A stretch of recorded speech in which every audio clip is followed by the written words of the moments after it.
Hi everyone, welcome back to my channel.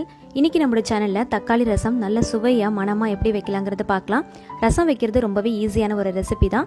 இந்த recipe கண்டிப்பா பிகினர்ஸ்க்கு ரொம்பவே யூஸ்ஃபுல்லா இருக்கும். இந்த ரெசிபியோட வீடியோவை நீங்க பார்க்கிறதுக்கு முன்னாடி சேனலை ஃபர்ஸ்ட் டைம் பார்க்கறீங்க இல்ல இன்னும் சப்ஸ்கிரைப் பண்ணாம பார்த்துட்டு இருக்கீங்கன்னா மறக்காம இப்பவே நம்ம சேனலுக்கு கீழ தெரியுற ரெட் கலர் சப்ஸ்கிரைப் பட்டனை கிளிக் பண்ணி சப்ஸ்கிரைப் பண்ணிக்கோங்க. and பக்கத்துல தெரியுற பெல் பட்டனையும் சேர்த்தே கிளிக் பண்ணிக்கோங்க. அப்பதான் நான் வீடியோஸ் போடும்போது உங்களுக்கு நோட்டிஃபிகேஷன் வரும். நீங்களும் மிஸ் பண்ணாம பார்க்கலாம். சோ ரொம்பவே சுவையான மணமான இந்த தக்காளி ரசத்தை எப்படி செய்யலாம்ங்கறத பார்க்கலாம். ரசத்துக்கு தேவையான பொருட்களை நம்ம வறுத்துட்டு அரைக்க போறோம். அதுக்கு ஒரு கடாயில ஒரு பிஞ்ச் அளவுக்கு வெந்தயம் சேர்த்திருக்கேன், 1 டீஸ்பூன் அளவுக்கு ஜீரகம், 1 டீஸ்பூன் அளவுக்கு மிளகு சேர்த்திருக்கேன். இது கூடவே 1 டேபிள் ஸ்பூன் அளவுக்கு தனியா சேர்த்துக்கலாம், 1 காஞ்ச வத்தல் சேர்த்துக்கலாம். இது கூடவே 1 டீஸ்பூன் அளவுக்கு துவரம் பருப்பு சேர்த்துக்கோங்க. இது எல்லாத்தையுமே நல்லா லைட்டா வாசனை வர்ற அளவுக்கு வறுத்து விட்டுக்கலாம்.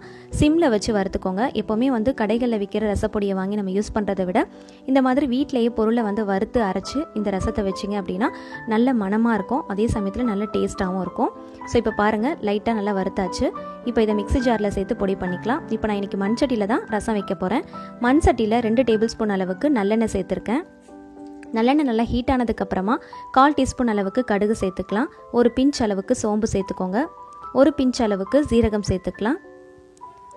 நல்லெண்ணெயில் நமக்கு ரசம் வைக்கிறப்போ ரொம்ப நல்ல டேஸ்ட்டாக இருக்கும். 1 பிஞ்ச் அளவுக்கு வெந்தயம் சேர்த்துக்கலாம். இது கூடவே 2 பச்சை மிளகாயை நல்லா நசுக்கிட்டு சேர்த்துருக்கேன். 1 கைப்பிடி அளவுக்கு பூண்டு, வெள்ளை பூண்டு எடுத்து அதை நல்லா நசுக்கிட்டு சேர்த்துக்கோங்க. நசுக்கிட்டு சேர்க்கறதுனால நல்ல மணமாக இருக்கும்.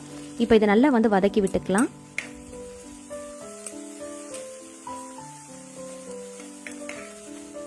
இப்போ இது கூடவே புளிப்பில்லாத நல்ல பழமான தக்காளியாக பார்த்து எடுத்துக்கோங்க. நான் 2 தக்காளி எடுத்திருக்கேன். அதை நல்லா கையால் பிசைஞ்சிட்டு இது கூட சேர்த்துக்கலாம். சில பேர் மிக்ஸி ஜாரில் அரைச்சிட்டு சேர்த்து செய்வாங்க. அந்த மாதிரி அரைச்சிட்டு சேர்க்கறத விட இந்த மாதிரி கையால் நல்லா பிசைஞ்சிட்டு சேர்த்து செஞ்சு பாருங்கள், இன்னும் நல்லா டேஸ்ட்டாக இருக்கும்.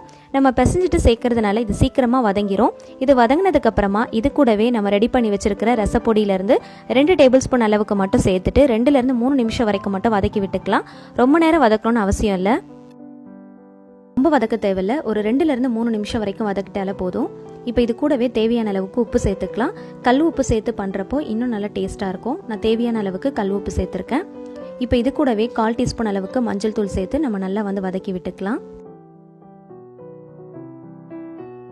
கூட 1 பிஞ்ச் அளவுக்கு பெருங்காயம் சேர்த்துக்கலாம்.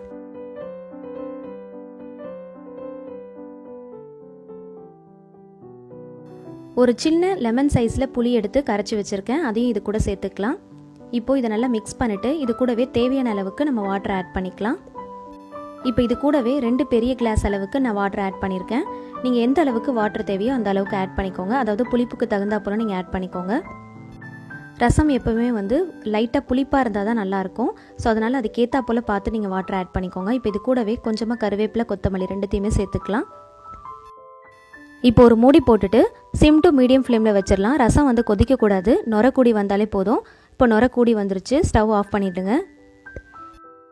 இப்போ இது கூடவே 1/4 கிளாஸ் அளவுக்கு வாட்டர் ஆட் பண்ணிவிட்டு லைட்டாக மிக்ஸ் பண்ணிவிட்டு நம்ம மூடி போட்டு வச்சிடலாம். எப்போவுமே ரசம் நீங்கள் செஞ்சதுக்கப்புறமா ஒரு 1/4 கிளாஸ் அளவுக்கு மட்டும் வாட்டர் ஆட் பண்ணிவிடுங்க. ஆட் பண்ணிவிட்டு மிக்ஸ் பண்ணிவிட்டு மூடி போட்டு அப்படியே ஒரு 5லேருந்து 10 நிமிஷத்துக்கு ஓப்பன் பண்ணாமல் அப்படியே விட்டுடலாம்.